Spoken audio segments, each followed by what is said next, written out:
नाम पहले 2 दिन में हमने कर लिया था, है ना।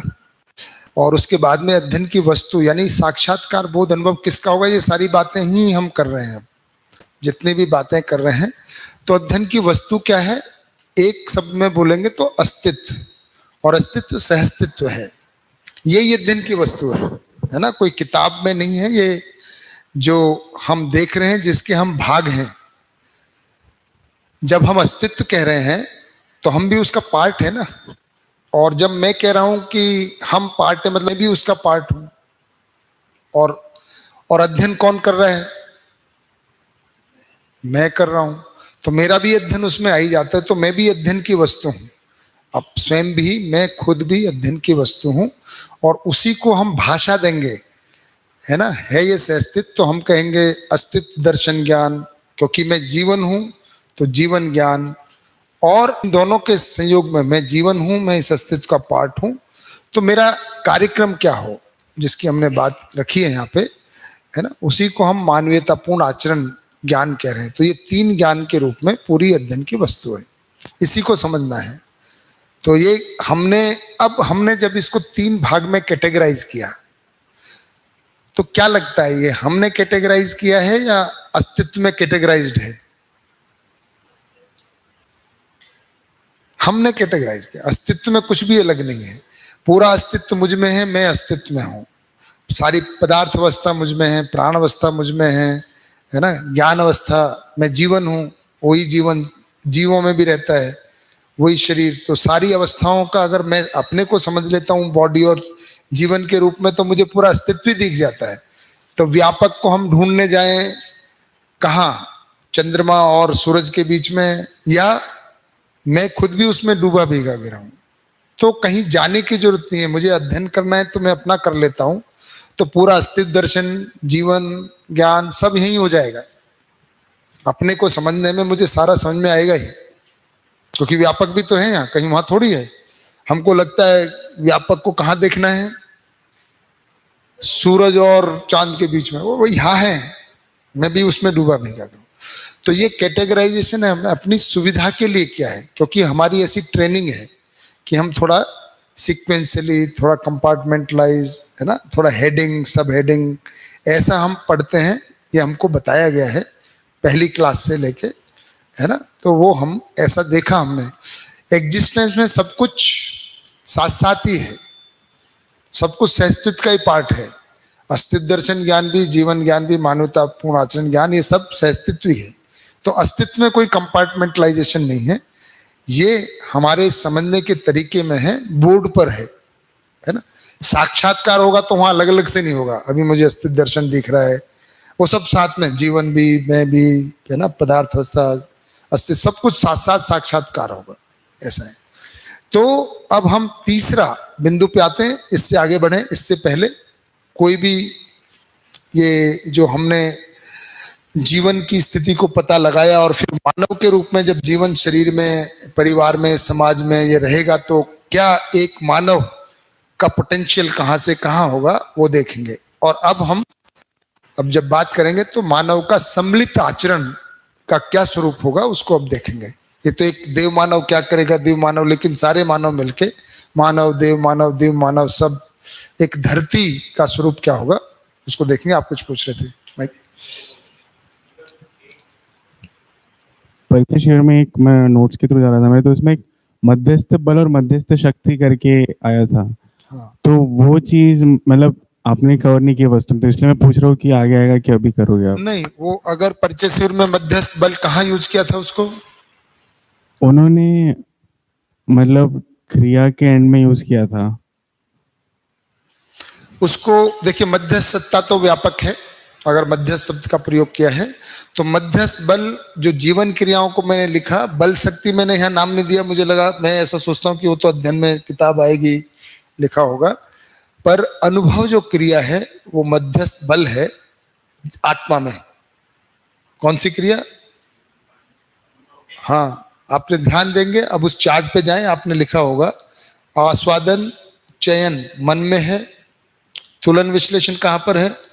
वृत्ति पर है, चिंतन और चित्रण चित्त में है, बोध और संकल्प अनुभव और प्रमाणिकता आत्मा में। तो ये आत्मा में जो अनुभव और बोध है इसको मध्यस्थ बल कह रहे हैं और प्रमाणिकता को मध्यस्थ शक्ति कह रहे हैं। तो आत्मा मध्यस्थ है जीवन में, ये मध्यस्थ सत्ता है, आत्मा मध्यस्थ क्रिया है और आत्मा जो मध्यस्थ क्रिया है उसमें मध्यस्थ बल अनुभव है, मध्यस्थ शक्ति प्रमाणिकता है।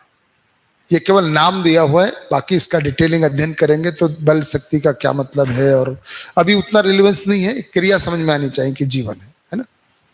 तो मध्यस्थ क्रिया आत्मा और मध्यस्थ क्रिया आत्मा में जो अनुभव की क्रिया है वो मध्यस्थ बल है और प्रमाणिकता की क्रिया मध्यस्थ शक्ति है। इतना बात है।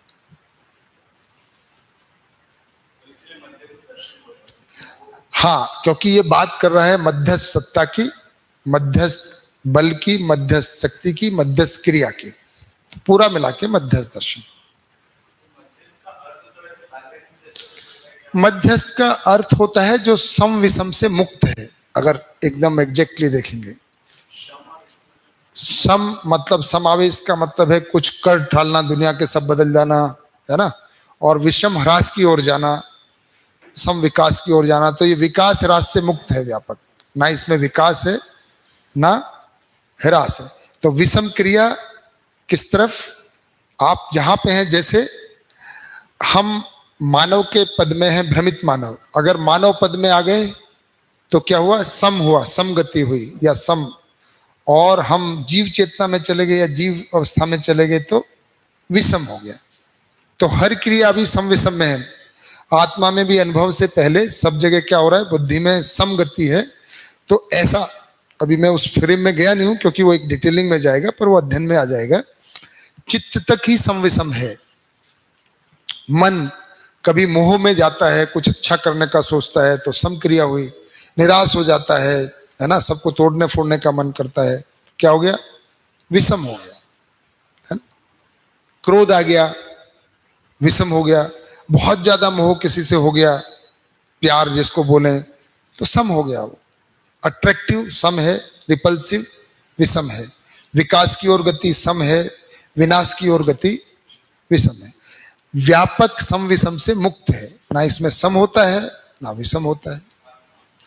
आत्मा भी मध्यस्थ अनुभव के बाद वो भी मध्यस्थ हो जाता है, सम विषम से मुक्त रहता है अनुभव के बाद। सम बुद्धि में सम क्रिया होती है, विषम नहीं होती है। बुद्धि कभी ह्रास की तरफ नहीं जाती है, वो केवल विकास, चित्त तक ह्रास और विकास हो सकता है। अवधारणा सम गति हुई, हाँ, विषम नहीं होगा। तो बुद्धि और उसके बाद में सम या मध्यस्थ क्रिया ही होती है। मध्यस्थ क्रिया, मध्यस्थ बल अनुभव, और आत्मा का शक्ति प्रमाणिकता मध्यस्थ शक्ति। आत्मा मध्यस्थ क्रिया मतलब उसको सेंटर में होने की वजह से मध्यस्थ नहीं बोल रहे, है ना। हाँ, सेंटर में तो, पर उस वजह से मध्यस्थ नहीं बोल रहे, है ना। सम विषम से मुक्त होने की वजह से मध्यस्थ बोल रहे हैं। ये शब्दावली है मध्यस्थ दर्शन की। तो ठीक है, आपने क्योंकि परचेसिव में आ गया है तो बढ़िया बात है। सत्ता जो सबका आधार है, सत्ता ऐसे करा ना कि सत्ता शब्द जो अपने आप में कोई शक्ति है ना, पर सत्ता का मतलब यहाँ पे मध्यस्थ सत्ता लगा देने से ये कोई क्रिया नहीं करती है, पर इसमें होने से सब क्रियाएं हो रही हैं, इसलिए इसको सत्ता कह रहे हैं। एक ही बात है, एक ही। तो अंग्रेजी में उसको ओमनी प्रेजेंस, ओमनीपोटेंस, सत्ता मतलब ओमनीपोटेंस। तो ये केवल शब्दावली है मध्यस्थ दर्शन के आधार। ठीक है, और कोई बात इसमें, आगे बढ़े फिर, यहां तक और कोई मुद्दा। तो अब हम तीसरा मुद्दा जो हमारा है, ये सब हो गए,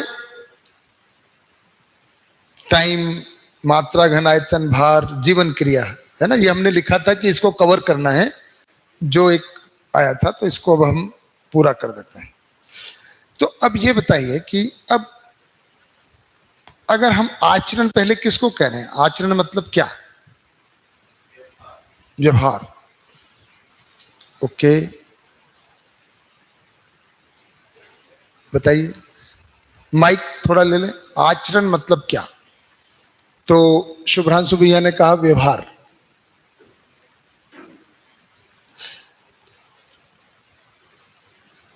कुछ बता रहे? हाँ, अच्छा, तो ये तो मैंने मिटा दिया, मतलब किसी और ने ले लिया होगा मेरे ख्याल से। जब मैं घुसा था तो लोग फोटो खींच रहे थे, है ना, तो ग्रुप में। हाँ हाँ, क्योंकि अब तो ये आधा ही अधूरा ही जाएगा, मतलब ये कुछ कुछ मिट गया है, पर ठीक है फिर भी। हाँ जी, बताइए संकेत भाई, आप आचरण मतलब क्या? शुभ्रांशु भाई ने कहा व्यवहार। भैया मध्यस्थ दर्शन के अकॉर्डिंग, मतलब उसके टर्मिनोलॉजी के हिसाब से, हाँ हाँ, हम्म हम्म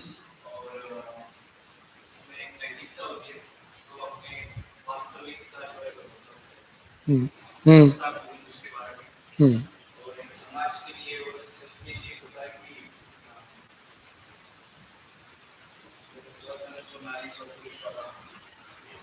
मैं अभी मध्यस्थ दर्शन के आधार पर नहीं बोल रहा था, जनरली हम आचरण से क्या समझते हैं। जैसे भैया ने कहा बिहेवियर,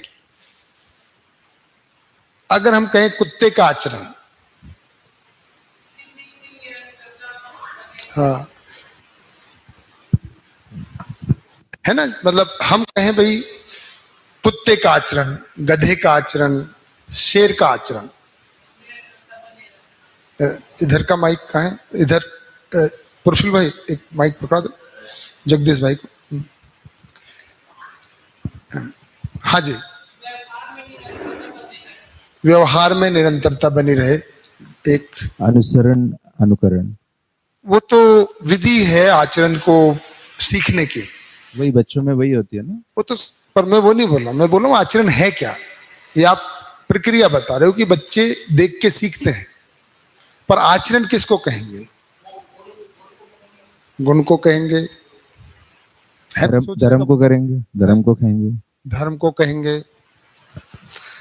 अगर मैं ये कहूं कि कुत्ते के आचरण में, एक अभी मैं जनरल है ना डिस्कशन अभी आऊंगा, और शेर के आचरण में, या एक और डिस्टिंक्शन ले लें, गाय के आचरण में और शेर के आचरण में क्या फर्क है? एक हिंसक है, एक हिंसक नहीं है। एक बात, शाकाहारी है, तो आहार आया, खाना आया, प्रजनन कैसे करते हैं, ग्रुप, एक ग्रुप में रहता है, एक इतने ग्रुप में नहीं चलता है, प्राइड, शाकाहारी है, तो सब कुछ मिला के आचरण बोलेंगे। तो जब आचरण कह रहे हैं तो व्यवहार एक एस्पेक्ट है कि गाय अपने बच्चे के साथ कैसा करती है, व्यवहार हुआ, है ना, या शेर अपने बच्चे के साथ या अपने आसपास के शेरों के साथ कैसे पेश आता है, वो व्यवहार हुआ। तो यहाँ पे भी मानव मानव के साथ जो करता है व्यवहार हुआ, मानव प्रकृति के साथ जो करता है कार्य हुआ, पर मानव एज ए होल क्या करता है? तो जब हम शेर का आचरण करें तो किसी एक शेर की बात नहीं कर रहे। एक शेर हो सकता है कि इतना ज्यादा हिंसक ना हो, कोई एक शेर हिंसक हो पर ज्यादा नहीं है, पर सारे शेर वैसा नहीं है, है ना। तो एक गाय हो सकता है ज्यादा मारती हो, उसका एक करेक्टर हो गया, है ना, पर सारी गाय लगभग मानी जाएंगी कि भाई वो मारती नहीं, अहिंसक है। तो ऐसे मानव को जब हम पहचानते हैं as a unity, as a human kind, as a human race, as a human being, तो अस्तित्व में मानव का क्या आचरण है, फिर मुझे उसमें अपना देखना है। तो मैंने अब देखिए जगदीश भाई के लिए खासकर कि अब हमने सारी बातें कवर की हैं, अब वो कोलैप्स हो रही हैं, तो ये कोई नई बात नहीं है, जितनी हमने बातें कर ली उन सबका इसमें समावेश है, सारी बातें समावेशित हैं। मानव, देव मानव, दिव्य मानव, ये भी उसमें होगा, उसका भी स्वरूप कहीं ना कहीं छुपा होगा, है ना, और जीवन क्रियाएं भी इसमें आएंगी, अस्तित्व का भी भाग इसमें होगा। पर अस्तित्व ज्ञान के साथ और जीवन ज्ञान के साथ और जीवन मानव लक्ष्य को देख लिया हमने, समाधान, समृद्धि, अभय, उसका कार्यक्रम देख लिया।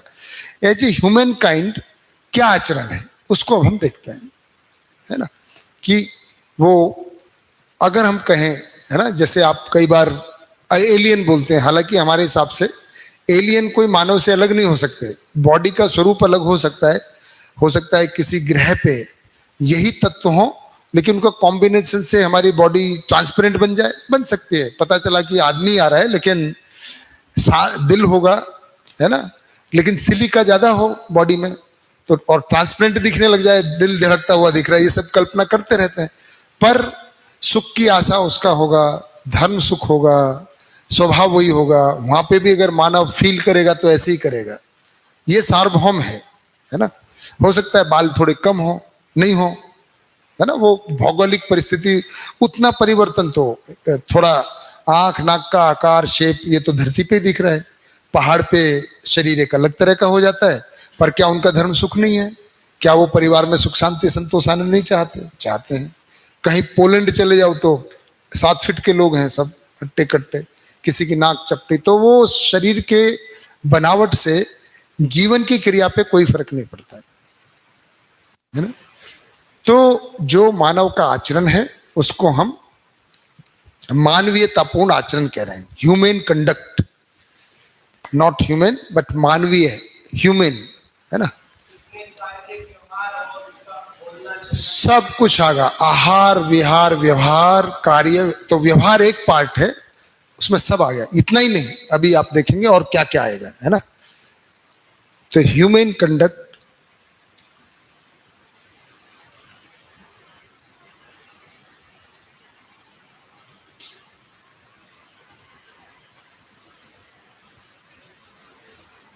मानवीय, चलिए इसको मानवीयतापूर्ण आचरण, मानव समझदार की परंपरा बनेगी तो मानव का आचरण क्या होगा, इसको क्या कहेंगे। जैसे हमने कहा जागृत मानव, जागृत जीवन एक रेफरेंस है कि समझदार व्यक्ति, नॉर्मल व्यक्ति किसको कहें। नॉर्मल व्यक्ति क्या है? अभी भी हम कहते हैं भाई एबनॉर्मल है ये थोड़ा सा, तो किसको बोलते हैं एबनॉर्मल आज की डेट में? सुब्रंशु भाई किसको एबनॉर्मल बोलते हैं? जरा माइक पकड़ाइए भैया।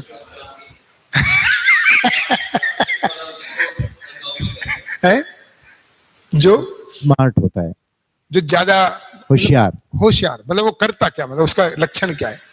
पैसे खूब कमाता है, पढ़ा लिखा होता है, लोगों को बेवकूफ बना सकता है, लोगों को बेवकूफ बना सकता है। वो एबनॉर्मल हो गया। एक परिभाषा हो सकता है, इसी को आजकल है ना नॉर्मल कहते हैं, समाज नॉर्मल कह रहा है। तो ये है ना, जिसको आप एबनॉर्मल कह रहे हो उसको बहुत सारे लोग नॉर्मल मानते हैं। मैं तो नॉर्मल ही बोल रहा हूँ। अच्छा नॉर्मल बोल, अच्छा, मैं कह रहा था एबनॉर्मल किसको कहेंगे, पर चलिए आप मैं एक ही बात नॉर्मल है। बोल रहा हूँ। हाँ। अच्छा आप नॉर्मल कह रहे हैं, हाँ बिल्कुल।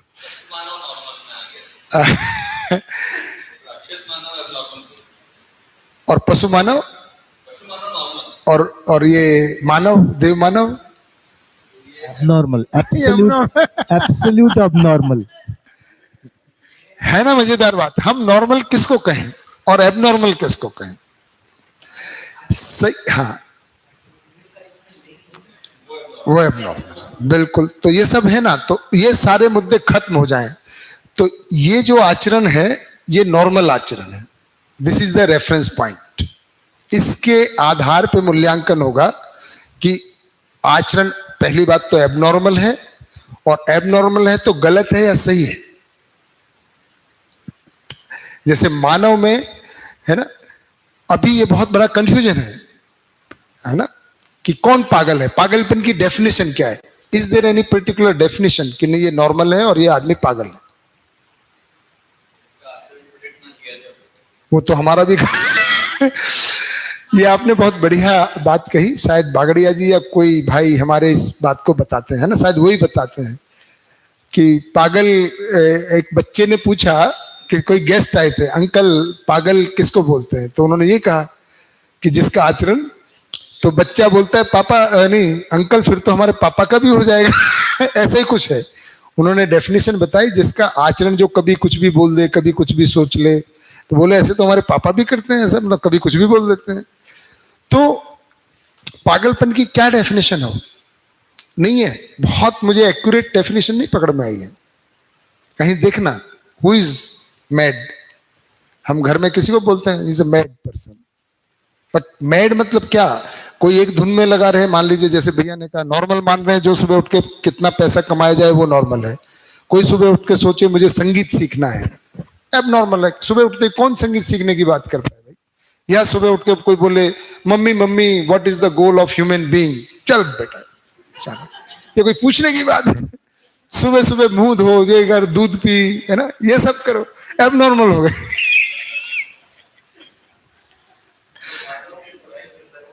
हैं? हाँ वो पागल है। ये क्या मतलब फालतू बैठ के करते रहते हैं कि ह्यूमन बीइंग, ह्यूमन गोल, जीवन क्रिया, ये सब क्या है? एबनॉर्मल है लोग, तो हमको बहुत लोग एबनॉर्मल बोलते हैं। मुझे पूछते हैं कुछ करते नहीं हो, एबनॉर्मल बिल्कुल, नौकरी छोड़ दी, इतना बड़ा पैकेज छोड़ा, नॉर्मल आदमी नहीं करता, एबनॉर्मल है। हमको लग रहा हम नॉर्मल कर रहे हैं। तो जो,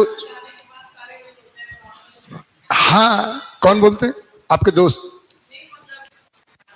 माइक दीजिए, माइक दीजिए दीपक भैया। हाँ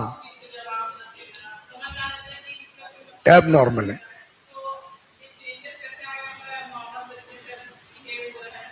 अभी हमने जो भैया ने बताया नॉर्मल यानी राक्षस मानव is equal to normal human being आज की डेट, ये हमने उसको जो जो सबसे ज्यादा डिस्ट्रक्टिव है, अगर प्रभाव देखेंगे तो पशु मानव भी उतना डिस्ट्रक्टिव नहीं है।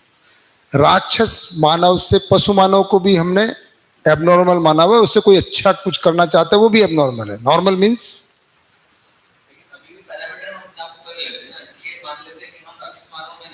हाँ हाँ हाँ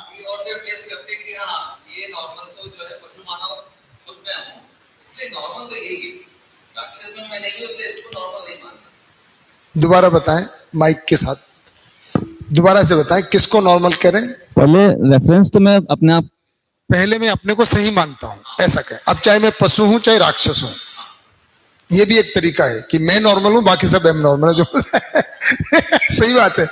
अगर मैं पशु हूं, हाँ मान लीजिए मैं पशु हूं और मैं नॉर्मल मान रहा हूं, तो मैं अपने आप को प्लेस करता हूं पूरे चार्ट में कि मैं जो हूं राक्षस मानव नहीं हूं, हाँ और ना मैं पशु मानव हूं। पशु मानव में हूं।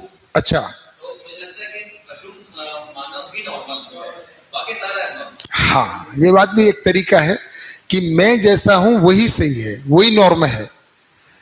ये मतलब 1 मीटर कितना, जितना मेरी बिलांद है ये 1 मीटर है, बाकी सब बकवास है, बाकी तो आपका है ना मुक्त है। तो ये भी हमारा एक प्रवृत्ति है कि हम जो हैं वो नॉर्मल हैं, है ना रमादीन भाई, हम ठीक हैं बाकी दुनिया गलत है। तो ये झंझट कैसे खत्म हो? तो वैज्ञानिकों ने झंझट खत्म कर दिया। अब 1 बीघा यूपी में जाओ 1 बीघा कुछ और होता है, गुजरात में जाओ बीघा कुछ और होता है, महाराष्ट्र में कुछ और होता है, छत्तीसगढ़ बीघा बदलता रहता है। तो वैज्ञानिक बोला ऐसे काम नहीं चलेगा, 1 यूनिट लाओ, एकड़। तो पहले ऐसे ही होता, फीट, फरलॉन्ग, कोस, ये सब लोकल, हर जगह का अपना अपना डिस्टेंस का मेजरमेंट, वेट का मेजरमेंट।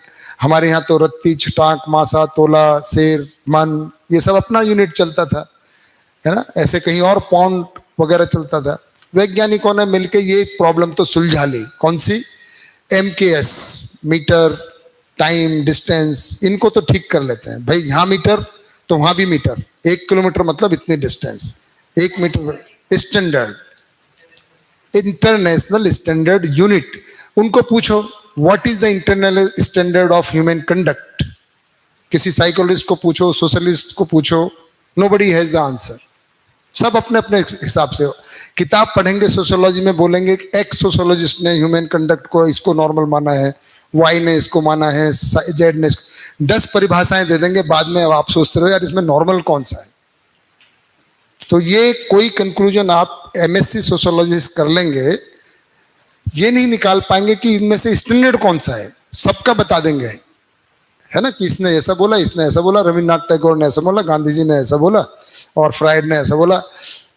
ये है नहीं, याद तो सारा करना है, नंबर तो तभी मिलेंगे। अगर आप उनको पूछेंगे सवाल कैसे आएगा, what is the human conduct, मानव का आचरण के बारे में बताइए, तो आपको सबका ही बताना पड़ेगा, नहीं तो नंबर नहीं मिलेंगे। आप बोलो मेरा, मैं मानता हूं इसको, तो उस पर नंबर नहीं मिलेंगे आपको। वो रटवाते हैं कि देखो फ्राइड ने ये बोला, है ना, हर चीज में ऐसे बताते हैं। जितने भी सोशियोलॉजी के सब्जेक्ट हैं, जिनको हम ह्यूमैनिटीज के सब्जेक्ट बोल रहे हैं, उसमें साइंस ने कर लिया ये प्रॉब्लम सॉल्व कि अब आप मीटर पे झगड़ नहीं सकते। आप इंग्लैंड चले जाओ, पेरिस चले जाओ, दिल्ली चले जाओ, लाहौर, सब जगह किलोग्राम मतलब kilogram, nothing nothing doing. Metre मतलब मीटर, सेकंड मतलब सेकंड, सब सॉल्व कर ले। लेकिन सोशियोलॉजिस्ट, साइकोलॉजिस्ट अभी तक ये नहीं सोच पा रहे हैं कि पागलपन क्या है, नॉर्मल ह्यूमन बीइंग क्या है, what is standard human conduct, किसके उसके रेफरेंस से बोलें कि इसका अच्छा आचरण है। अपना अपना ज्यादातर ये हो गई सब्जेक्ट, इट डिपेंड्स। मीटर पे क्यों नहीं बोल देते मैं, it depends, it doesn't depend, it's standard. तो क्या है, तो वो कब आएगा जब हम पूरा, अब ये गलती नहीं है तो ये एक डिस्कवरी है। तो अनदर अनुसंधान जो नागराज जी का है, किसी को लगता है कि देखो जंगल में रहना अच्छा आचरण है, किसी को लगता है वही कि महल में रहना अच्छा बात है। तो ये अभी अपना अपना हमने मान लिया है कि डिपेंड्स। पर स्टैंडर्ड आचरण किसको बोलेंगे बेटा, पलाश बेटा, पलाश ना। तो जैसे स्टैंडर्ड कौन सी क्लास में पढ़ते हो? अरे कॉलेज में फर्स्ट ईयर, माइक दो भाई, कॉलेज वालों को तो जरूर देना चाहिए माइक। क्या पढ़ रहे हो बेटा? BSc agri. कौन सी जगह? IGKB में है। कौन कौन टीचर हैं आपके वहां पे? अच्छा, ओके। और अच्छा, तो सोशियोलॉजी से पूछना आप जाके कि सर मानव का स्टैंडर्ड आचरण क्या है। सोशियोलॉजी का मुद्दा है ना, अभी तक पढ़ाया क्या बताते हैं?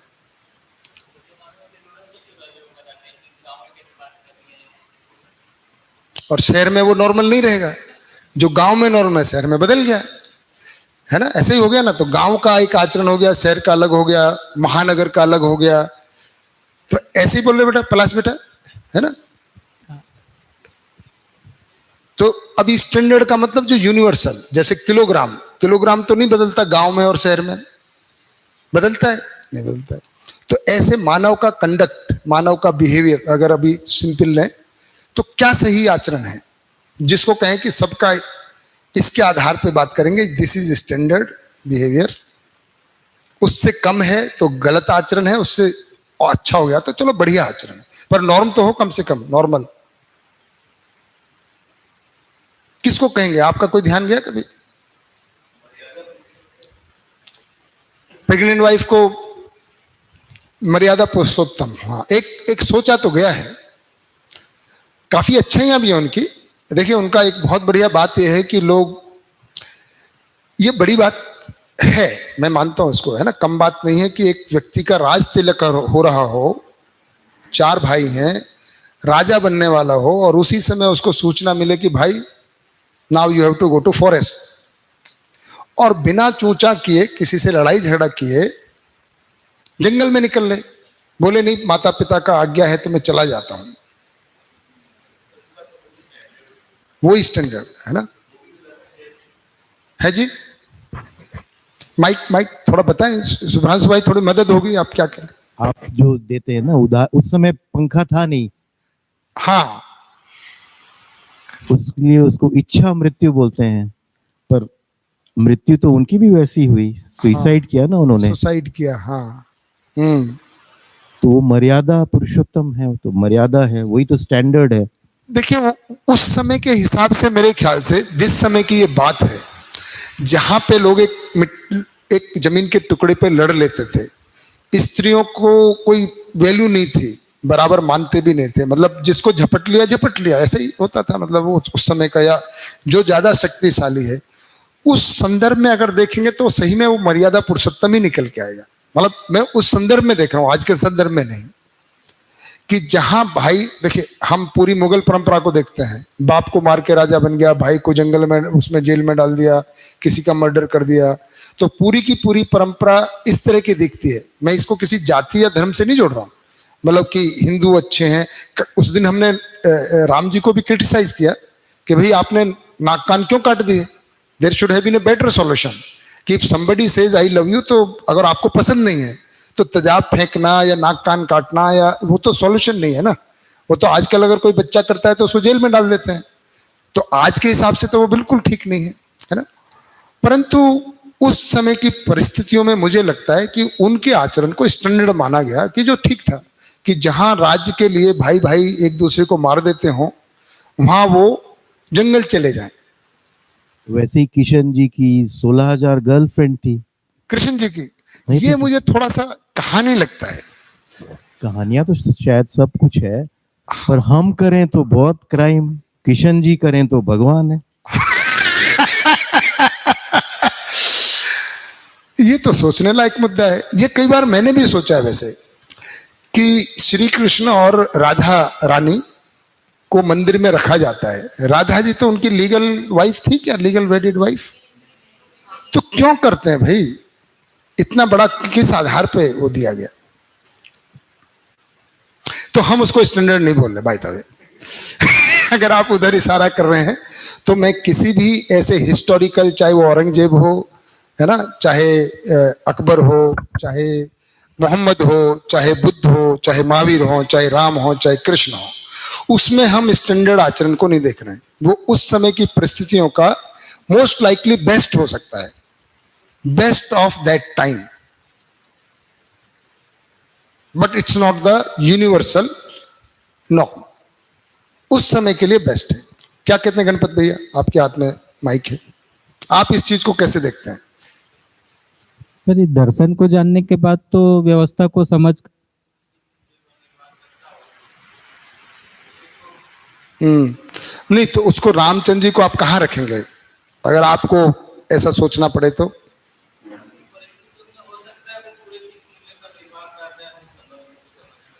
हम्म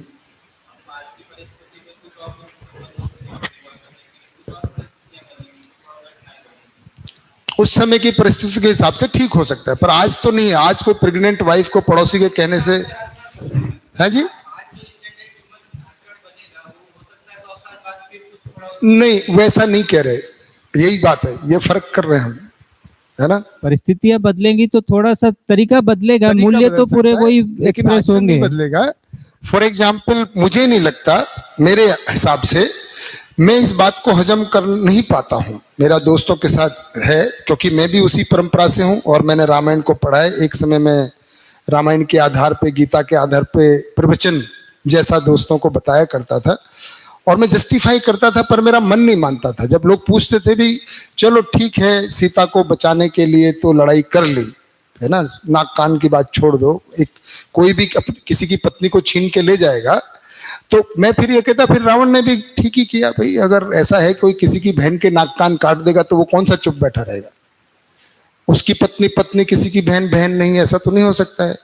अब वो जाके रोएगी, देखो मेरे नाक कान काट दिए और ये है, तो वो आग में बुलबुला जाएगा ही, मतलब आवेश आएगा उसको, अरे किसकी हिम्मत, वो भी रावण जैसे शक्तिशाली पुरुष, है ना, उसकी बहन का कोई नाक कान काटते, और तो और उसके भाई भी मार दिए अगर वो मारने गए, पर उनको तो जस्टिफाई कर सकते, वो लड़ने गए। लड़ने नहीं जाते तो रामचंद्र जी तो मारने नहीं गए थे उनको, है ना, दो थे ना, कौन वो खरदूषण, तो वो तो लड़ने गए थे, वो तो मारने गए फिर उनको मारा। चलो उसको तो कह सकते हैं भी मारने गए, डिफेंस में मार दिया, गलत। लेकिन जब सीता जी को छुड़ाया तो फिर भैया। अग्नि परीक्षा की क्या आवश्यकता थी? पर हम कहीं भटक जाएंगे, मुझे लगता है यहाँ इस मुद्दे को विराम दे देना चाहिए, क्योंकि हमारा पर्पस नहीं है कि किसी का आचरण सही था कि गलत था, है ना, नहीं तो सब आएंगे। पर हम शुभ्रांशु भाई वो रेफरेंस ले आए कि भाई हम क्या कहें, तो मर्यादा पुरुषोत्तम उन्होंने कहा, तो एक समय उसको माना गया, पर हम उसकी चर्चा नहीं कर रहे, ठीक है। तो आपको जिसमें जिसकी आस्था है उसको ठीक रखें, वो without any reference to anybody, any महापुरुष, एनी संत, हम इंडिपेंडेंटली जो हमेशा के लिए हो, अब देखते हैं कि हमेशा के लिए कौन सा आचरण सही हो, उसकी बात करते हैं। तो इसमें मानव को पहली बात तो देखेंगे वो कितनी स्थितियों में होता है ना। तो एक तो पहले 3 हेडिंग में उसको देखते हैं। तो एक तो उसको मूल्यों का निर्वाह, है ना, मूल्य सबसे इंपॉर्टेंट बात है। तो उसमें कहेंगे कि हमने कहा कि वो न्याय से शुरुआत होता है, एक उसका मूल्य है, मूल्यों का निर्वाह करता है, ये कैटेगरी है। दूसरा उसका कोई चरित्र है, और तीसरा उसमें कोई नैतिकता है।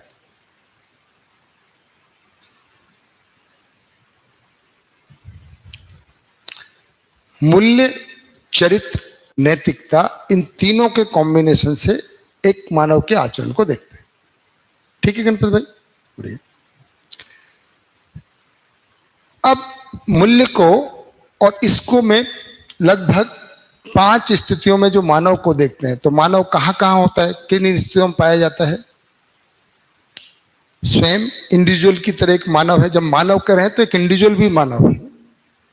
परिवार में है, परिवार समूह है, वो भी मानव है।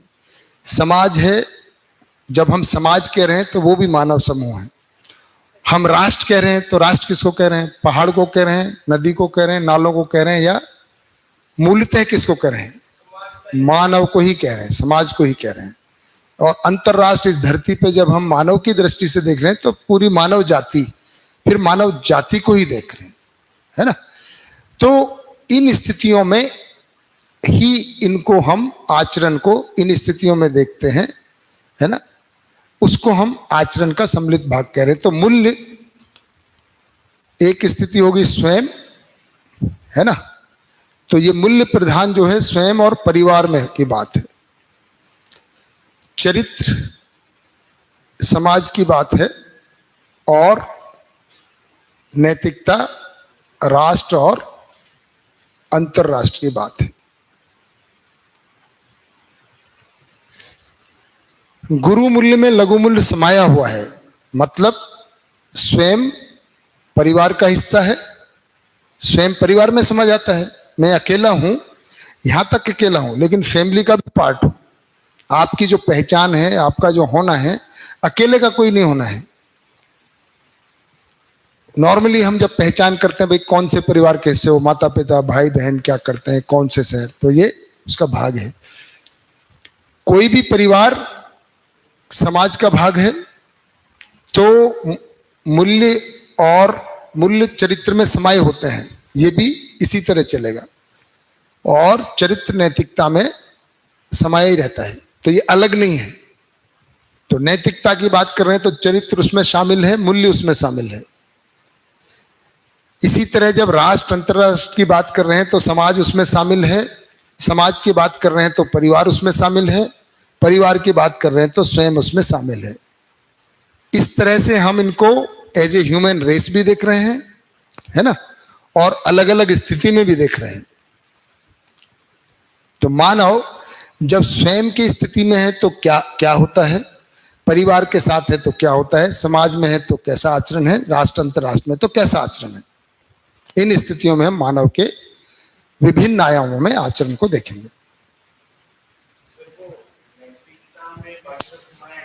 हाँ, लिखा तो है एरो, नैतिकता में चरित्र और चरित्र में मूल्य। ये एरो मतलब जैसे परिवार में समाया, इस तरह से समाया हुआ है। सबसे गुरु मूल्य ये हो गया, मतलब राष्ट्र अंतरराष्ट्र मतलब पूरी जात मानव को देख रहे, तो उसमें समाज समाया हुआ है, समाज में परिवार, परिवार में व्यक्ति, है ना। इसको स्वयं या व्यक्ति कह सकते हैं, व्यक्ति, परिवार, समाज, राष्ट्र, अंतरराष्ट्र। एथिक्स कह सकते हैं, ethics, character, values, values, character, ethics, है ना। इंडिविजुअल, फैमिली, सोसाइटी, नेशन, इंटरनेशन। हाँ, पर यही आचरण समाज में चरित्र के रूप में कैसा होगा, और उसमें ये तो समाया ही होगा परिवार। परिवार में किस तरह से होगा, व्यक्ति के रूप में आप अकेले हैं तो कैसे हैं, मतलब वो व्यक्ति जब अकेला होगा तो उसका क्या प्रेजेंट हो रहा होगा, क्या प्रेजेंट हो रहा होगा। बढ़िया, तो कैसा हो गया, बिल्कुल बहुत बढ़िया पहचाना। मैं यहाँ अकेला बैठा हुआ हूँ, अभी कुछ नहीं कर रहा, तो भी मेरा आचरण है वो खत्म, इसलिए इसको बताना है। व्यवहार आचरण नहीं है जो भैया ने एक बार सजेस्ट किया, तो ये सब मिला है। मैं अकेला ही बैठा हूँ ना, थोड़ी देर, घंटे भर में बैठा हूँ, तो अब मुझ में तो कुछ तो चल रहा है ना मुझ में, वो भी मेरा आचरण है। तो मैं अकेला क्या करता हूँ, जैसे कुत्ता अकेला लेटा हुआ है, शेर अकेला लेटा सो रहा है, कुत्ता भी सो रहा है, तो सब जानवरों का अकेले का आचरण है कि भाई आहार निद्रा भय मैथुन उनका आचरण है, तो निद्रा में है उस समय, उससे ज्यादा उनका आचरण नहीं दिखता है। जानवरों का सारा विषय आचरण एक ही है। जो कुछ भी एक्टिविटी है आहार निद्रा भय मैथुन, या तो निद्रा में पाया जाएगा या आहार के लिए भाग रहा होगा, और जिसका आहार करने जा रहा है वो भय व सुरक्षा के लिए कर रहा होगा, और या प्रजनन करके मैथुन करके बच्चा अपना, इससे ज्यादा वो कोई क्या काम करता है। वही उनका आचरण है, वही प्रकट होता है।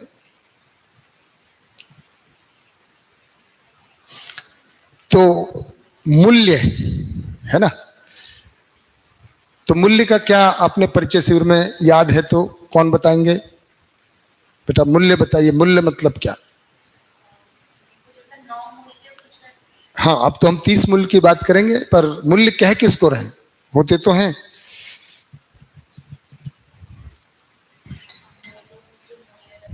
संबंधों में मूल्य होते हैं, सम्मान, ओके।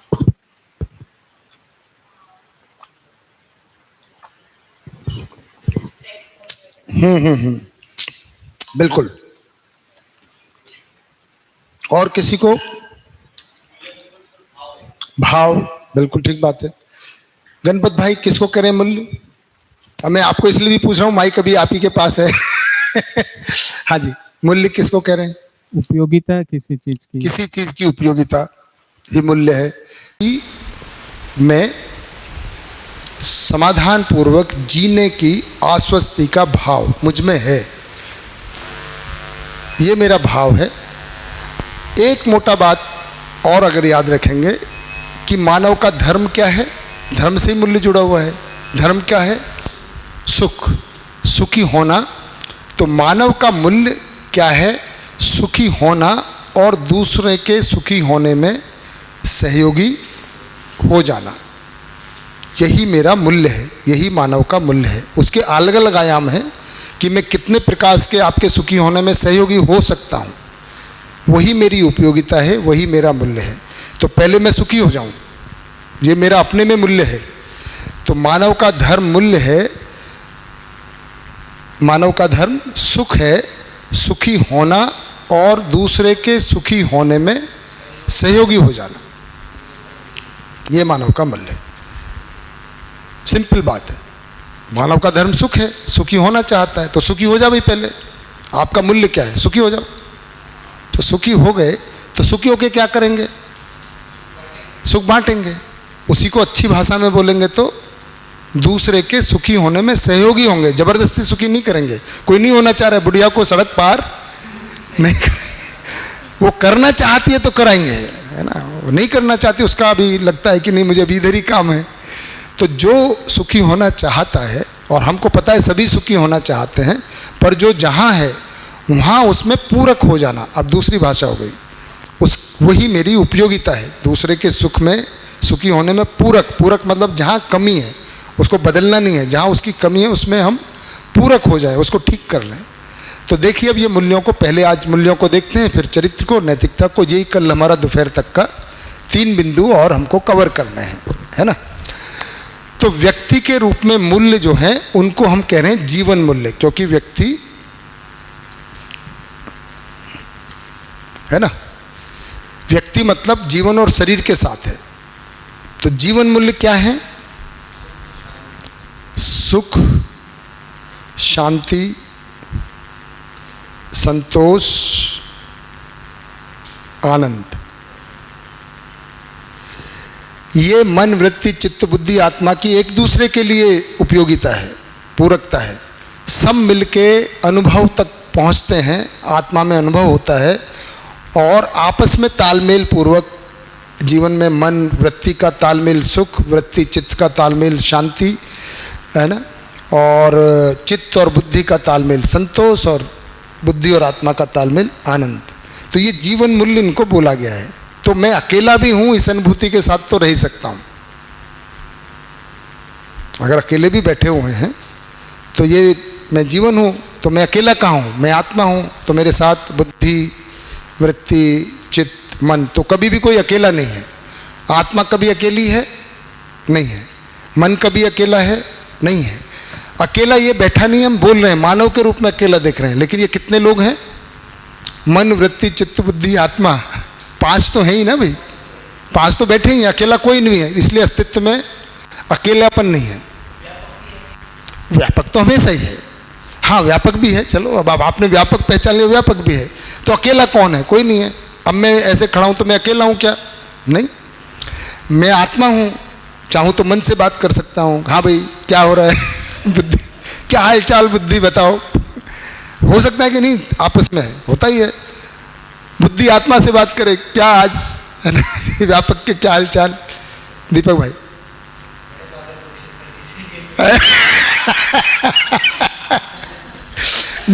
पर ये नॉर्म है भैया। देखिए व्यक्ति है, अकेला है ही नहीं कभी।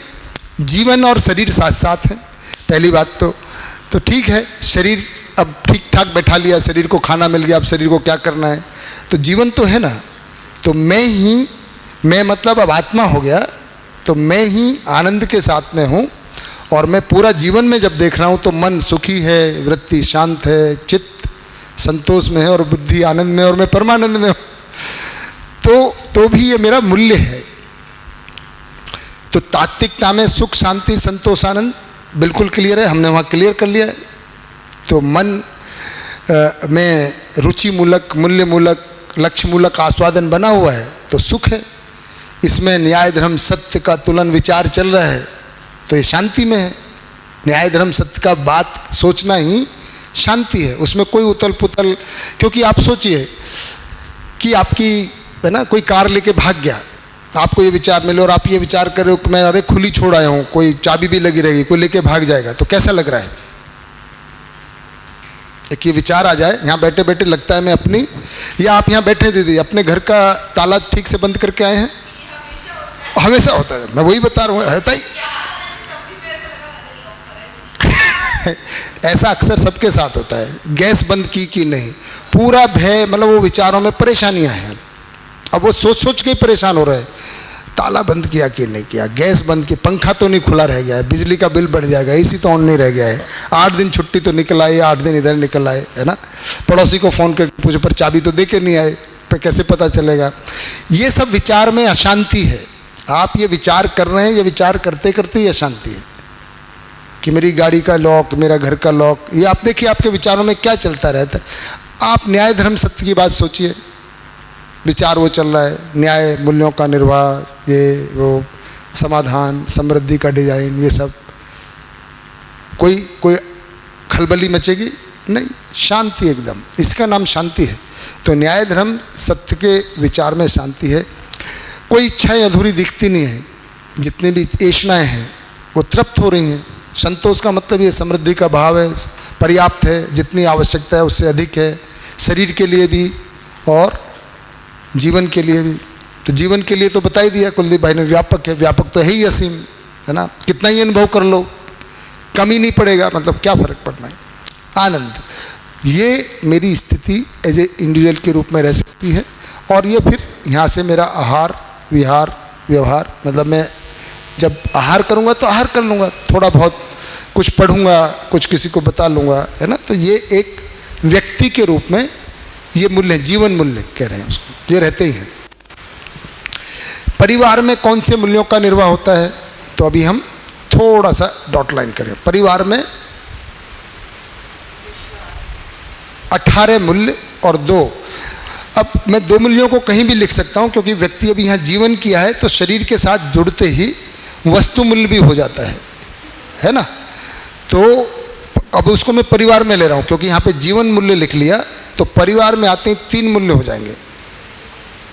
वस्तु मूल्य क्या है? वस्तु की उपयोगिता मूल्य और कला मूल्य, ये 2 मूल्य आते हैं। किसी भी वस्तु की उपयोगिता मूल्य और कला मूल्य, जितनी भी वस्तुएं हैं मानव के उपयोगी, वो वस्तु मूल्य और कला मूल्य जितनी भी हैं, यही 2 मूल्य है। क्या मतलब है इसका? वस्तु मूल्य का और कला मूल्य का। ये कुर्सी है, इसका क्या मूल्य है? बैठने के काम, है ना।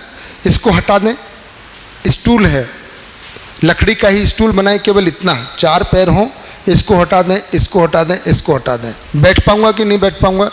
लेकिन कैसे बैठा हूं? ऐसे बैठा हूं। क्योंकि अभी ये भी नहीं है और ये मैं हो ही नहीं सकता हूँ और ये भी नहीं है। ये जोड़ दिया, किसी को ध्यान आया यार स्टूल तो ठीक है बैठने के काम आता है, पर आदमी अगर आधा घंटा घंटा पड़े तो बहुत आराम से नहीं बैठ पाता है। क्या हुआ होगा, किसी को थोड़ा कमर में दर्द हुआ होगा स्टूल पे बैठे बैठे, उसने थोड़ा सा पीछे को और वो गिर गया, बोला किसी ने सोचा यार इसका कुछ सपोर्ट देना चाहिए, है ना। फिर बाजू ऐसे ही करके बैठे हुए हैं भाई साहब, ऐसे ही करके या तो ऐसे लगा, ये थोड़ा ज़्यादा आरामदायक है। अब ये कला मूल्य, उपयोगिता भी बनी, साथ में उपयोगिता मूल्य को बढ़ा दिया, तो क्या हो गया, ये कला मूल्य हो गया। तो उपयोगिता को बढ़ा देना कला मूल्य है उपयोगिता ही। फालतू चीज को कला मूल्य वो नहीं करें कि सुंदर बना दिया जाए, अब इसमें सोने के फूल लगाए जाएं, उसका क्या उपयोगिता हो जाएगी। अब इसमें और कुछ आप सोचिए, कुछ और भी करेंगे तो वो दुरुपयोग होगा, कुछ भी और करेंगे इसमें, है ना, वो दुरुपयोग की तरफ जाएगा। हाँ, वो एक उपयोगी हो गया कि बुजुर्ग हैं अब वो चल नहीं सकते हैं, है ना, उनको धक्का या गोदी में उठा के लेके चलना पड़ता है। किसी को ध्यान आया कि भाई इसमें व्हील लगा दिया जाए तो बाथरूम वगैरह आराम से ले जा सकते हैं। क्या हो गया, वो कला मूल्य, उपयोग मुक्त को ही बढ़ा दिया ना। काम अभी भी वो बैठने का ही कर रही है, लेकिन बैठने के साथ साथ एक्स्ट्रा काम कर रही है।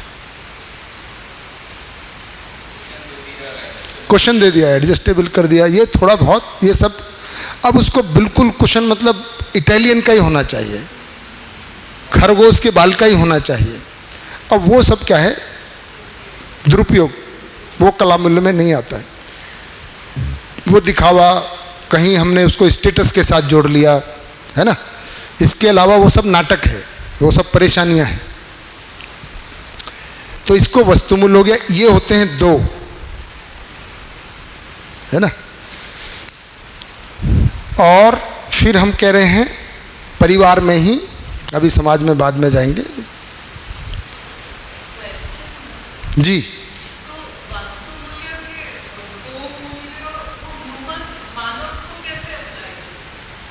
मानव यूज करता है ना, वस्तु का मूल्य मानव यूज करता है, मानव की उपयोगिता का है।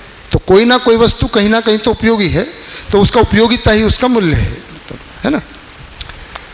तो परिवार में 9 मूल्य होते हैं, शिष्ट 9 पहले स्थापित लिख देते हैं, क्योंकि आपने 9 मूल्य स्थापित पढ़े हैं।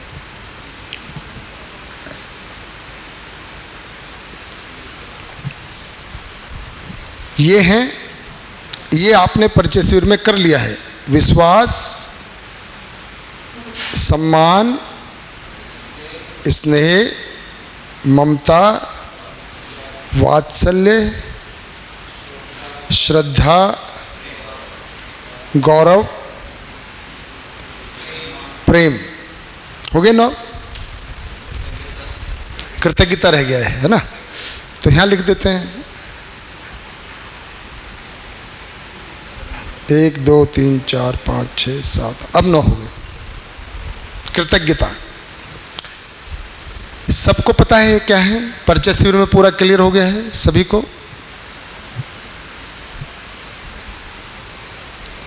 श्रद्धा मूल्य का क्या मतलब है, संकेत भैया माइक चला। श्रद्धा का मतलब क्या,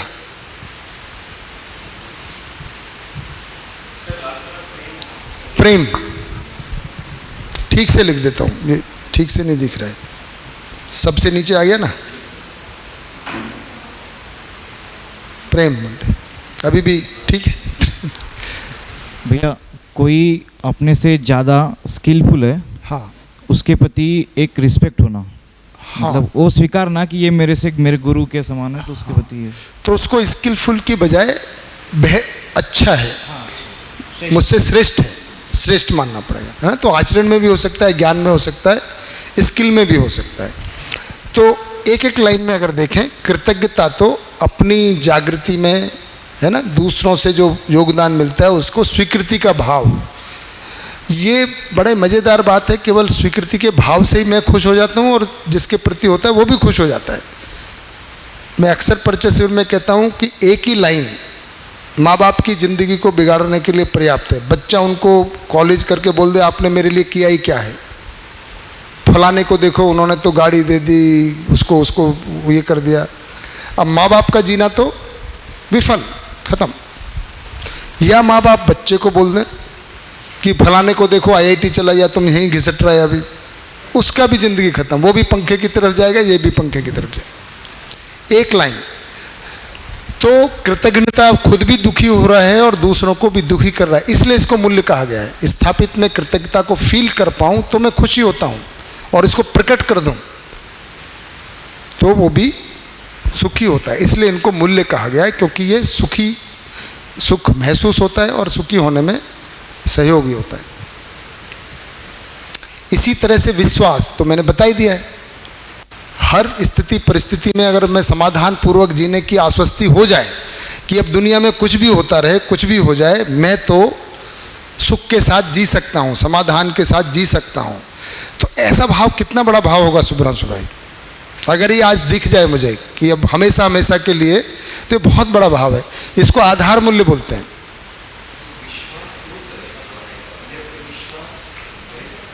तो 3 तरह से प्रकट होता है स्वयं में ही विश्वास। तो स्वयं में विश्वास को कह रहे हैं कॉन्फिडेंस, परस्परता में विश्वास को कह रहे हैं ट्रस्ट, परस्परता में विश्वास का निर्वाह। तो स्वयं में हुए बिना परस्परता में नहीं होता है। और फिर विश्व के प्रति विश्वास, मतलब पूरी नियति के प्रति कि सब कुछ ठीक ही होगा। वो कब आएगा? जब सारा समझ लिया। इसलिए बस अब आपको वो रेलिवेंस नजर आएगा। अस्तित्व दर्शन ज्ञान, जीवन ज्ञान हुए बिना ये आ नहीं सकता, इसलिए उस सब का रेलिवेंस है। मैं अमर हूँ ये फीलिंग हुए बिना मैं ऐसे जी नहीं सकता कि अब हर स्थिति परिस्थिति में समाधान पूर्वक जी सकता हूँ। ये जाने बिना कि अस्तित्व में होने का क्या क्या क्रम है, ये मुझ में पूरी तरह दिखे बिना ये आश्वस्ति आ नहीं सकती कि मैं हर स्थिति परिस्थिति में जी लूँगा। इसीलिए अस्तित्व दर्शन ज्ञान, जीवन ज्ञान, मानवतापूर्ण आचरण ज्ञान हुए बिना स्वयं में विश्वास नहीं बन सकता। स्वयं में नहीं बना तो परस्परता में नहीं होगा, और परस्परता में नहीं होगा तो देश के प्रति, सोसाइटी के प्रति भी नहीं होगा। ठीक है प्लस बेटा? तो विश्वास, हमने एक यूनिवर्सल इक्वेशन ऑफ हैप्पीनेस बनाई थी यहाँ पे, बताई पापा जी ने, याद है आपको? आपको पता होगी। पहले ही दिन यूनिवर्सल इक्वेशन ऑफ हैप्पीनेस, सुख, थोड़ा बता दीजिए प्लस बेटा को। नोट्स में लिखी होगी सार्वभौम सुख की इक्वेशन, समीकरण। हाँ थोड़ा जोर से बताएं भैया, एक माइक पकड़ा दोगे संकेत भैया? उनको दिख गई है पहले।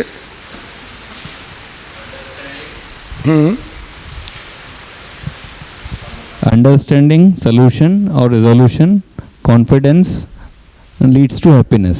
Leeds to happiness. तो understanding leads to resolution, resolution leads to confidence, confidence all this leads to happiness. तो हैप्पीनेस तो धर्म है, एक कड़ी विश्वास है, और विश्वास के लिए रिजोल्यूशन चाहिए, और रिजोल्यूशन के लिए अंडरस्टैंडिंग चाहिए। और अंडरस्टैंडिंग क्या चीज़ है? इन्हीं चीज़ों के अस्तित्व के बारे में, जीवन के बारे में, और मेरा क्या भूमिका है, मेरा आचरण क्या है, इसके बारे में। फिर से बता दें, वो पहले दिन मैंने बताया था, मैं लिख देता हूँ इसको, है ना? आप तब तक बताइए, तब तक मैं लिख देता हूँ। अंडरस्टैंडिंग लीड्स टू सॉल्यूशन और resolution, which leads to confidence and which leads to happiness. सुख, दिस इज द इक्वेशन। समझ, समाधान, विश्वास, सुख। तो विश्वास ही सुख है, उसके लिए अंडरस्टैंडिंग की जरूरत है। जो हमने कहा यही अंडरस्टैंडिंग क्या है, इसी का जो सिलेबस है, अस्तित्व दर्शन ज्ञान, जीवन ज्ञान, मानवीयता पूर्ण आचरण ज्ञान। तो ये पूरा ऐसे एरो बना दें, इसको समझेंगे समाधान आएगा, समाधान आएगा, विश्वास आएगा, सुख आएगा। इसी को कैसे, अब अगर कहें कि कैसे आएगा, तो इसी का फिर हम कहेंगे, इधर लाइन बना देते हैं, इस सारे को ही, है ना, इसको पठन या श्रवण, इसी का ही मनन, इसी का ही निधि ध्यान, और यही अनुभव इज इक्वल टू समझ। ये पूरा लूप हो गया, कनेक्टिविटी। फाइनली सुख है। तो क्या समझना है, कैसे समझना है, क्या समझना है, इसको समझना है, कैसे समझना है, ये प्रक्रिया है। क्या रिजल्ट होगा? अल्टीमेटली अंडरस्टैंडिंग प्राप्त होगी, एक्विजिशन ऑफ अंडरस्टैंडिंग आएगा, विच विल लीड टू समाधान। ये सब करने वाला भाग है। तो ये प्रक्रिया होगी, ये सिलेबस हो गया, ये लक्ष्य हो गया। मानव का धर्म सुख है, ये पूरी इक्वेशन है। प्लस बेटा ये है। इसलिए शुभ्रांशु भाई, इसलिए मैं आपके सवाल को बार बार देता हूं कि वो सब समझने से क्या होगा। फाइनली रिजल्ट ये होगा, ये फल है, पर समझना तो ये पड़ेगा ही, मतलब कोई चारा नहीं है। इसके चारे बिना ये मूल्य स्थापित नहीं हो। इसको बोल रहे हैं स्थापित, अपने में एक्वायर हो जाना, है ना, एस्टैब्लिश हो जाना। तो विश्वास मुझ में अभी है नहीं, एस्टैब्लिश होना है। कृतज्ञता हो गया, विश्वास हो गया, सम्मान, रेस्पेक्ट मतलब क्या विलास भाई, किसको रेस्पेक्ट कहेंगे?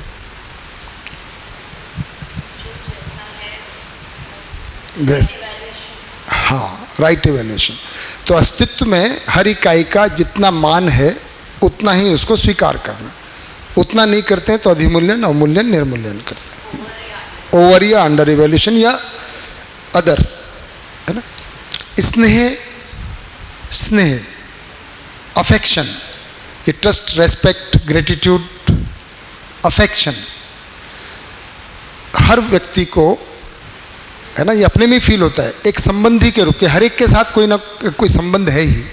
कम से कम हम एक ट्रेन में बैठते हैं तभी हमको लगता है यार, है ना, ट्रेन में एक में जा रहे हैं, कहाँ जा रहे हो, हिंदुस्तान से बाहर चले जाओ अमेरिका में, तो एक इंडियन नेस लगता है। अगर भारतीय मिल जाए तो एक बड़ा संबंध लगता है, अरे अपना घर वाला मिल गया। और अपने राज्य का ही मिल जाए, गाँव का ही मिल जाए, तो अरे ये तो अपना ही है। अब चाहे वहाँ दुश्मन हो, चाहे वहाँ परिवारों में झगड़ा होता हो, लेकिन बाहर। तो जैसे हमको अस्तित्व दर्शन ज्ञान होता है, हमें हर इकाई के साथ संबंध, हर मानव के साथ संबंध दिखता है, उसको हम अफेक्शन कह रहे हैं, है ना। और परस्परता में एक दूसरे को सुखी करने की जिम्मेदारी या समझदार बनाने की जिम्मेदारी का भाव आ जाता है। इसको ये अफेक्शन कह रहे हैं, है ना। ये भाव, एक दूसरे को ममता, समझदारी के प्रकाश में पोषण की जिम्मेदारी। अब शरीर है तो किसी को तो जिम्मेदारी, ये भाव आता है तो उसी समय ममता है। अब ये स्त्री या पुरुष का मुद्दा नहीं है, मानव का मुद्दा है। पुरुष में भी आ सकता है, स्त्री में भी आ सकता है। वात्सल्य,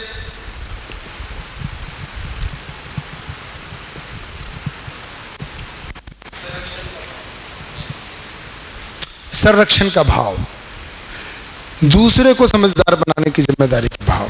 तो गुरु भी हो सकता है, पिता भी हो सकता है, माता भी हो सकती है। माता यहाँ भी हो सकती है, यहाँ भी हो सकती है। श्रद्धा, संकेत भाई ने बताया था, श्रेष्ठ आचरण को स्वीकारने की भाव, स्वीकृति का भाव कि हम भी उसके जैसे हो जाएं। तो इनके शिष्ट मूल्य भी हैं, है ना, ये स्थापित मूल्य हैं। ये व्यवहार में इनका कैसे प्रचलन होगी अपने में फील होते हैं, स्थापित मूल्य। और इनके आधार पर मैं शिष्टाचार यानी शिष्टता का व्यवहार करता हूँ, तो वो भी मूल्य है ना। गौरव, समाज में दिए गए योगदान की स्वीकृति का भाव। कोई व्यक्ति समाज में बहुत ज़्यादा करता है, हमारा ही भाई हो सकता है, तो हमें अब गौरव होता है कि देखो हमारे गांव में घर में एक व्यक्ति था जिसने, अभी तो हम कहते हैं कि ये प्याऊ जो बनवाया ये हमारे दादाजी ने बनवाया, ये स्कूल, वो भी ठीक बात है। तो ऐसे ही जो बड़ा समाज के लेवल पे योगदान देते हैं उनके प्रति गौरवता का भाव वो भी स्वयं में स्थापित होता है। और प्रेम, अनन्यता का भाव, दया, कृपा, करुणा की संयुक्त अभिव्यक्ति ही प्रेम है या अनन्यता का भाव। ये 9 स्थापित मूल्य हैं। इन्हीं के इक्विवेलेंट 9, अभी ये परिवार की बात चल रही है ना, शिष्ट मूल्य हैं।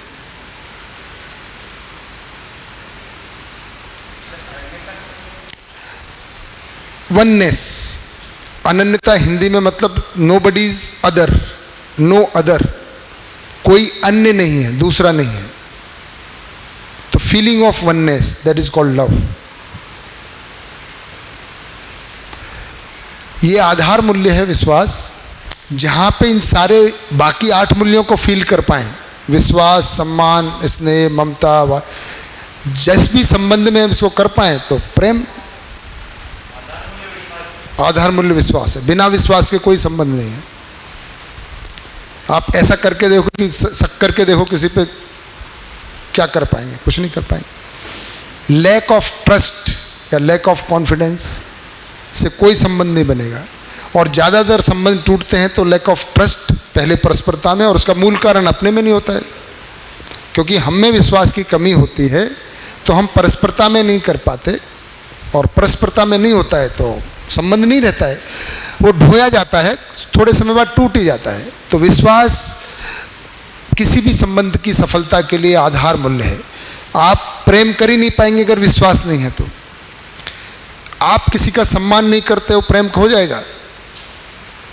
प्रेम के लिए सब चाहिए, विश्वास, सम्मान, कृतज्ञता। आप दूसरे को ताना मारते रहो दिन भर, कहाँ प्रेम होगा?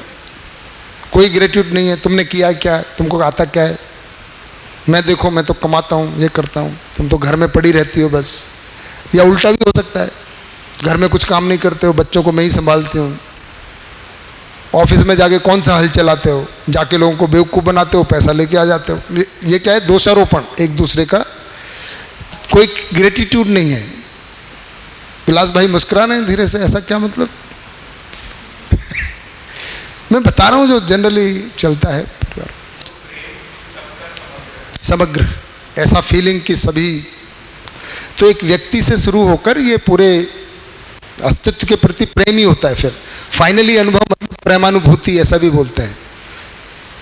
प्रेम की जो अनुभूति है सबके साथ हो जाए। पर शुरुआत किसी व्यक्ति, पति पत्नी संबंध में बोला गया है, अब पति पत्नी संबंध में दिखता ही नागराज जी ने बताया कि प्रेम पति पत्नी संबंध में प्रमाणित होता है। अब पता नहीं नागराज जी ने कौन से पति पत्नी देख लिए उन्होंने जो है ज्ञान के रूप में देख लिया है, होने के रूप में तो ऐसा ही है। अभी नहीं प्रमाणित कर पा रहे तो उनकी क्या गलती है ना? उनकी थोड़ी गलती है। उन्होंने तो बताया पति पत्नी मतलब प्रेम, विश्वास, सम्मान, स्नेह, ममता मतलब माँ, विश्वास, सम्मान, स्नेह, वात्सल्य मतलब पिता। निहित मूल्य जो आप पूछ रहे थे, मतलब हर मूल्य में बच्चा है ना? विश्वास, सम्मान, स्नेह, कृतज्ञता, श्रद्धा मतलब बच्चा, संतान, बेटा, माता पिता के प्रति ये मूल्य का है तो बेटा है। बोले तुम क्या करते, तुम्हें कुछ आता नहीं है, चिंटू के पापा कितने बढ़िया हैं, उसको मोबाइल खेलने को दे देते हैं, आप तो खेलने भी नहीं देते हो, है ना? तो ये मूल्य परस्परता में, फीलिंग अपने में होते, इनका निर्वाह परस्परता में होता है। अब ये मैंने अधूरा लिखा है।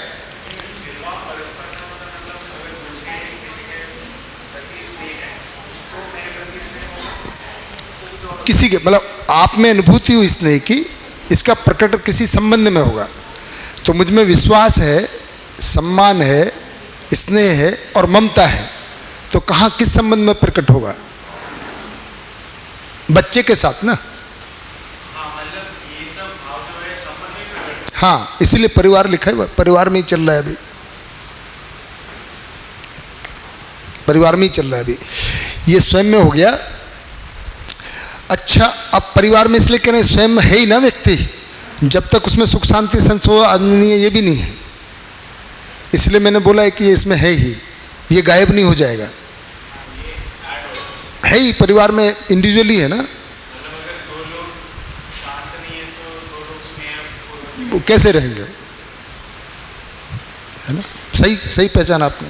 अगर इसीलिए पहले ये जरूरी है अनुभव, इसीलिए ये क्वेश्चन बार बार मैं इसको ध्यान दिला रहा हूँ। जो भी ये हो रहा है इसका रूट ये है, जो बाकी 5 दिन बात किए हैं ये इसीलिए किए हैं कि ये रिजल्ट आ जाए, परिवार में आ जाए, स्वयं में ये आ जाए।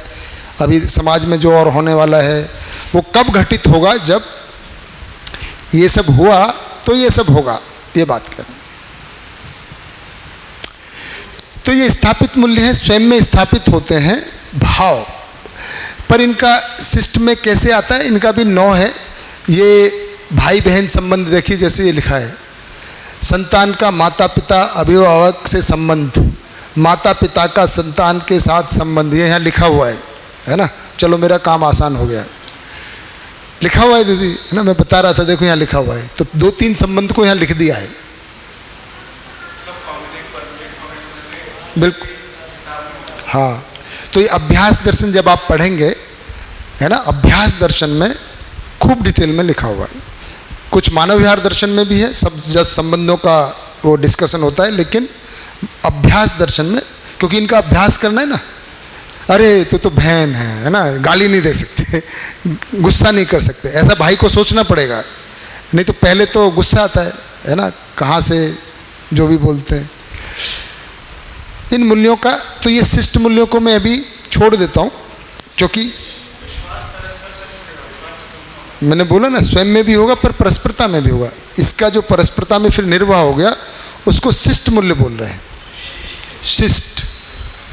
तो ये स्थापित मूल्य है, स्वयं में विश्वास हुआ, तो परस्परता में विश्वास का निर्वाह 3 तरह से होगा। उस मूल्य को बोलते हैं सौजन्यता। दीदी किसको याद है? किसी को याद नहीं है, मैं लिख देता हूँ, अगर ये गलत होगा तो भाई ठीक कर लेना, है ना। इनके नाम है। सौजन्यता का मतलब क्या है? सौजन्यता, हाँ, अब ये हुआ सौजन्यता। तो स्वयं में विश्वास है तो दूसरे के साथ परस्परता में सौजन्यता का निर्वाह होता है। कैसे होता है? भागीदारी, उसके कार्यक्रम में कोई भागीदारी करेंगे आप, सहयोग करेंगे। अगर विश्वास नहीं है तो सहयोग नहीं करेंगे। तो सौजन्यता 3 भाग में बंटता है, सहभागिता, सहकारिता, सहयोगिता। इसलिए मैं बोल रहा हूँ सारा नहीं पिलाऊंगा, नहीं तो आप पूरी तरह से पस्त हो जाएंगे। आगे आगे आगे 6 महीने हैं उसके लिए। तो विश्वास होगा तो ही सहयोग करने का सोचेंगे, नहीं तो नहीं करेंगे। तो वो परस्परता में हुआ। तो परस्परता में विश्वास का निर्वाह मतलब सहयोग करना। मैं कहूँगा भैया कल चलना, एक बहुत ज़रूरी काम है ना, थोड़ा सा आप मेरे साथ चलना। अगर आप में स्वयं में भी विश्वास है और मेरे साथ भी विश्वास का निर्वाह, तो बोले हाँ भैया कितने बजे पहुंचना है बताओ, कहाँ मिलूं? मैंने कहा किचन में मिल जाना, अब चलेंगे। अगर आपको विश्वास नहीं है, स्वयं में भी नहीं है और मेरे साथ भी, तो क्या करोगे? क्यों नहीं आओगे? पता नहीं कहाँ ले जा रहे भाई, फंसा तो नहीं देंगे? अरे मुझे यहाँ काम है, कहीं गाड़ी किसकी जाएगी, ये लेके जाएंगे कि मेरी लेके जाएंगे, पता नहीं यार ये कहाँ लेके जाने वाले। तो ये क्या शक, डाउट, तो सहयोग नहीं करेंगे आप। तो मैं पूछूंगा क्यों नहीं? अरे नहीं नहीं कुछ नहीं, वो स्कूल में जाके मिलना है, मेरी गाड़ी है, तो थोड़ा सा जगह यार, चलो चलो, कम से कम लाभ वाली दृष्टि आएगी, मेरा तो नहीं खर्च हो रहा है ना। अभी ऐसे कैलकुलेशन होता है, चलूँ कि नहीं चलूँ, ये प्रिय हित लाभ की दृष्टि के साथ विश्वास नहीं है अपने में, तो निर्वाह नहीं हो पाता है। जब 2 व्यक्ति परस्पर स्वयं में विश्वास के साथ हैं, परस्पर में विश्वास के साथ हैं, तो सौजन्यता के साथ प्रस्तुत होते हैं। सम्मान है तो सौहार्द्रता है, कृतज्ञता है तो सरलता है, ममता है तो श्रद्धा है तो पूज्यता है, गौरव है, तो ये सबके अपने अपने। पूजा मतलब क्या? पूजा का मतलब ये नहीं कि उसका आरती उतारना है, जिसके प्रति भी हमारी श्रद्धा होती है उसके प्रति पूजा का भाव होता है। पूजा का मतलब उसके जैसे होने का स्वीकृति का भाव। आप मुझे बताइए आप इतने अच्छे कैसे हुए, मैं क्या कर लूँ, इसको पूज्यता बोलते हैं। कि हम आपको पूज रहे हैं मतलब आपके जैसे, जैसे बहुत सारे लोग अमिताभ बच्चन को पूजते हैं, उनके उसके जैसे होने का कोशिश करते हैं, वैसे ही बाल, वैसे ही ढाल, चाल, बोल, सब कुछ। तो पूज्यता, तो इन सब के आपको शिष्ट मूल्य मिलेंगे कि प्रैक्टिकली क्या करना है। अभ्यास इसी का होगा। तो धीरे धीरे आप जैसे ही आ जाते हैं, सचिन भाई को संकेत भाई बोलेंगे कल सुबह या शाम को मिलना है, तो सचिन भाई पूछेंगे नहीं क्यों मिलना है भैया, वो पूछेंगे आपके पास समय है, तो बोलेंगे हाँ भैया, तो घर आ जाना, आप पहुंच जाओगे।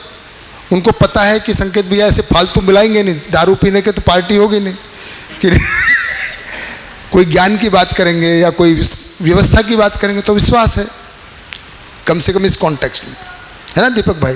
तो जितने भी एनजीओ हैं बिना विश्वास के नहीं चल सकते, वो है नहीं, इसीलिए संस्थाएं गिर जाती हैं, एक दूसरे के प्रति, और मूल में दृष्टि प्रियता आपकी रहती, किसको क्या सुविधा मिल रही है, सरकार से ग्रांट आई, किसने खाई, ग्रांट तो पूरी आई, यहाँ आधी कैसे आई, किसने बीच में खाई, उसके लिए झगड़ा चलता है ना। 50% की 80% या 100%। सब संस्थाओं में ये चल रहा है, कैसे सरकार से आ जाए, कैसे आपको मिले, जिसके पास जाना है। एक प्राइम मिनिस्टर ने बोला था 80 कब कि सरकार गरीबों के लिए या जिनके पास साधनों का अभाव है 1 रुपये भेजती है, 15 पैसे पहुंचता है, कहाँ जाता है। तो सब विश्वास का अभाव है, सब लेना चाहते हैं, शोषण है।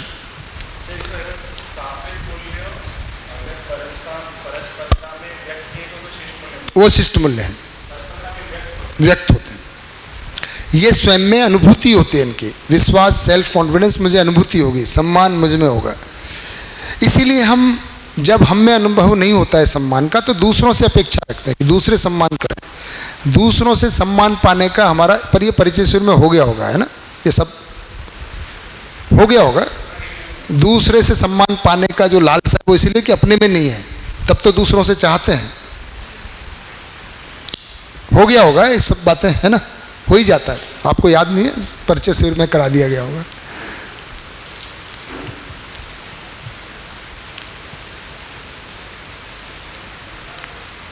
अब ये मूल्य तो स्वयं में हो गए, अभी मूल्य का ही चैप्टर चल रहा है। मैं चरित्र पे पहुंचा नहीं हूँ, थोड़ा बोर्ड है ना, मैंने उसको खाली रखा हुआ है कि इससे संबंधित कुछ लिखना पड़े। तो ये परिवार में हुए, समाज में और 6 मूल्य हैं, उनको मैं लिख देता हूँ। तो कितने हो जाएंगे, 9 दूनी 18, 6 24, 2 28 और नहीं कितने हुए, 30 होने ना। हाँ 30 हो गए कि नहीं हो गए। ये 4, ये 2, ये 9, ये 9 और समाज में मूल्य 6। अभी मैं लिखता हूँ।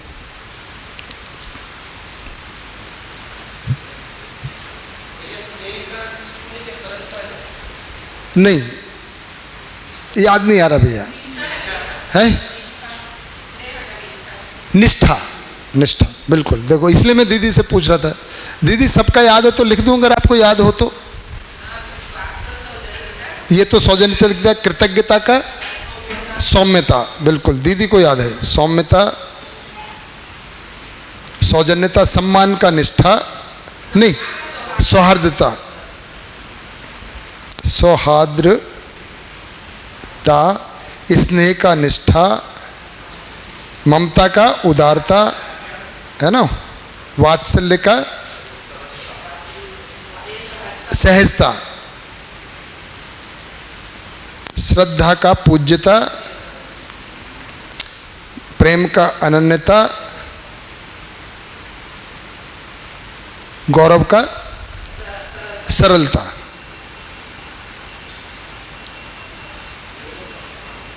हाँ जी मैं पढ़ देता हूँ क्योंकि लिखने में थोड़ा सा, तो इंग्लिश में इनको देखेंगे, gratitude, confidence, respect, affection, care, guidance, reverence, glory, love, है ना। ग्रेटिट्यूड, कृतज्ञता का ग्रेटिट्यूड। अब इनका शिष्ट मूल्य है सौम्यता। अब इन सब की भी परिभाषाएं हैं, है ना। विश्वास की सौजन्यता है, ये परस्परता में, ये स्वयं में है। क्लियर है ना। हाँ इतना समझ में आना चाहिए कम से कम इतना आना चाहिए। बाकी तो देखो अभी मैं भी परिभाषाएं बताऊंगा, ये मुझे थोड़ा थोड़ा अपने में दिखने के आधार पे जितना दिखता है बताता हूँ। अभी ये परस्परता में मैं नहीं कर पाता पर है ये सरलता, आडंबर विहीनता, है ना यदि इन सब का है एक एक लाइन का परिभाषा। अगली बार मैं इसको भी याद रखूंगा, अभी मैंने किया नहीं, देखने की कोशिश करूंगा अपने आचरण में, तब आएगा, है ना। चलिए चाय की घंटी बज गई है।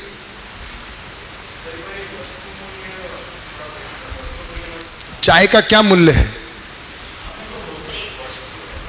हाँ वस्तु है, तो उसका मूल्य क्या है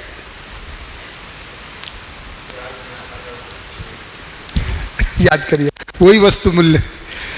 उसमें दूध है, अदरक है ना, और उपयोगिता बेसिक